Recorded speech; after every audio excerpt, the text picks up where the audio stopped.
All right, here's my MSI GS73 Stealth.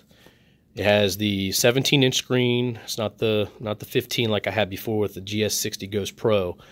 The 17-inch is what I've been wanting. It's slightly bigger, not as big as you'd think compared to the 15-inch version. It's got the 4K screen, the Intel 8750 6-core, 12-thread hyper-threading CPU. It's got 16 gigs of RAM, a 512 gigabyte SSD. It's an M.2. It's not the NVMe. I couldn't afford that option, but I will soon. I'll be getting probably the next iteration of Samsung NVMe drives. Hopefully the Pro, but maybe just the Evo, depending on my wallet. It does come with a 2 terabyte cyclical and or mechanical hard drive. Like I said, it does have the 4K screen. It's going to be kind of hard to open. Here with, oh, there we go. It has a Steelseries like it always has. Dyne audio. The sound's pretty good. General overall use is good. You're not going to get this machine for battery life. You're not going to get it for super ultra 4K gaming. Although I can play WoW at 7 to 10 setting at 4K, and it's smooth as butter, and it gives me a whole lot more real estate for what I can see.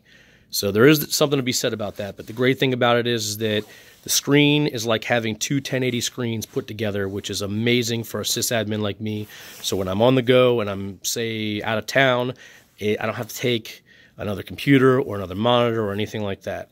So I've had this thing for about a week, give or take. I've been using it as my main rig.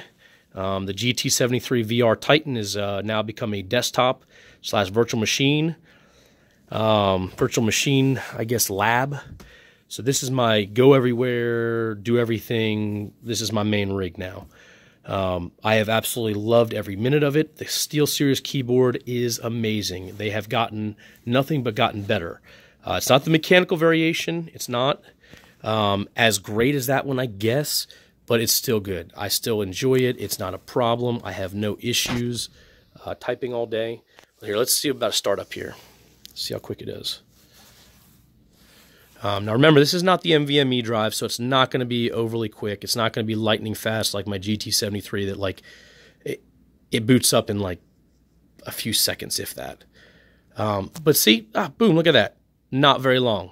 Doesn't even have the NVMe. So that's good.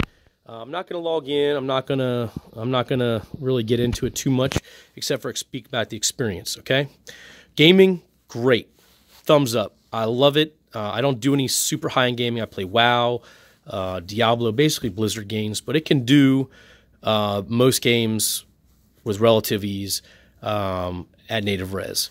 I wouldn't say, I'm not going to say anything about AAA titles that are coming down the pipe, because it is a GTX 1070 Max Q, so it's not the most powerful card. But I didn't get it for gaming most powerful, the most, I guess, strenuous games. I got it for work. And then with the side of being able to play games and not have to have a spare monitor carrying around with me to make it so that I can do my job on the go. Some gripes. Let's get that out of the way. Gripes. The only gripe that I have is this right here. This vent area right here is where all the heat seems to come out. So this whole area right here, this strip along here, gets ridiculously hot. Ridiculously hot. I have seen with it flat on the desk, gaming, scanning doing an AV scan at the same time because it just missed it the night before and it just so happened to do it while I was gaming, and I was doing some work at the same time, and on the desk it got up to the high 90s. Now, if you prop it up a little bit like this, with just like a cooler that I have a little cooler that I don't even turn on. I just use it as like a wedge to get it up just a little bit. It's like maybe about a half an inch to an inch off the desk. It significantly lowers the temperatures. I think you're talking maybe like mid-80s Celsius, which in the grand scheme of things is not the greatest temperature, but given what it has, a GTX 1070 and a 6-core processor, all in a machine that is less than an inch thick, I'm not complaining. Okay, so general use, general work and everything, it doesn't get hot. But if you really push it, it can get hot, especially if you don't ventilate it. But if you prop it up It's good. It's golden. My only other problem with this computer is it doesn't make me coffee. I have to get up off my butt and make my coffee for myself, I should say. It does not do that for me, and I'm really disappointed in 2019 that computers don't get up and get the coffee for you. But then again, I'm just a lazy bum, I guess. The great things are about it, pretty much everything. Steelseries keyboard, solid as can be. Touchpad, not the best, but still good. Multi-touch. I do like this. I do like the all-encompassing Mac style touchpad. It's starting to grow on me. The screen is amazing. It's 4K. It's not the 120 hertz like on the GT73 VR Titan that I have. So it's not as sharp, but it's sharper. It's kind of hard to explain. It's not as vivid as the 120 hertz, but it's sharper because everything shrunk down and the dots are, you know, or more dots per inch. So the DPI is a little bit better. I have it set to about 110 or 105% if I'm not mistaken. Scaling, I did do 100% and it was great, but some of the text and some of the punctuation got a little too small even for my eyes. You know, I'm getting up there in age. I'm 35, 17-inch, 100% scaling at 4K can be tough at times. So I gave myself a little bit of a break there. The 4K screen has been amazing for multitasking. The processor that's in here, the 6-core, has been amazing for multitasking. Haven't reached the limits of the RAM. Not really concerned with getting 32 gigs yet. But the overall use of using this day in, day out, I pop it down on my desk at work, and it works all day. I turn it off, put it in my backpack, which I'll be showing here. I'll be doing a little review of here in a second. I plop it down and work all day, throw it in my backpack, bring it home, work on it while I'm on the couch. Sometimes I'll game on it. Sometimes I'll switch to the GT73 VR. But it's a workhorse, just like the GS60 Ghost Pro. They're thin, they're handy, they feel good. It's solid metal. It's solid metal. The bottom is metal. That is one thing I didn't point out in the GE73 comparison. This is plastic. It's plastic on the bottom. It's not a big deal because there's a lot of vent, and in fact, I think there's a better venting system on that one than on this. So, as you can see, there's not too much in the way of venting down there. Maybe that could have improved the cooling. I don't know. I'm not a thermal expert by any means.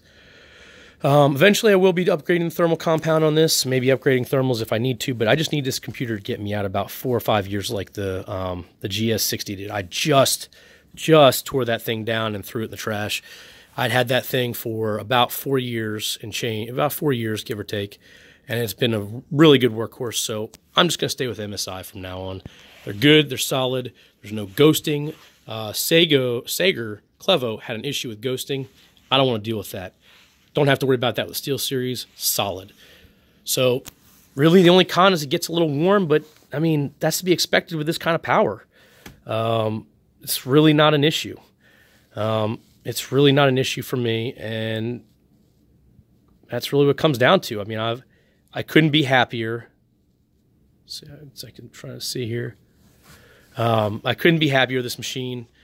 I'm glad I spent it. I got one, and I know it's, well, why'd you get a GTX 1070 system in early 2019? Well, nobody else really had a 4K option. That's what it really came down to. I needed the 6-core to make it viable to buy, and I needed the 4K screen so I could have the multitasking for on the go. And the new versions are great. They have the 2060, the 2070, the 2080, and you can even get in this form factor, or maybe even a little bit more svelter, you can get a GTX 2080 soon. I think it's March is when they're going to start popping up real readily available, I guess.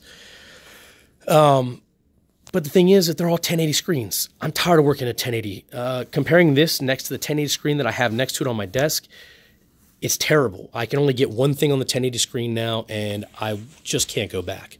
It's just too user-friendly. So that's why I got the 1070 system. I'm not sad, because it's going to play the games I play for many, many years. It's going to drive all the monitors I need to for many, many years. So anyways, thanks for watching. Y'all have a good one.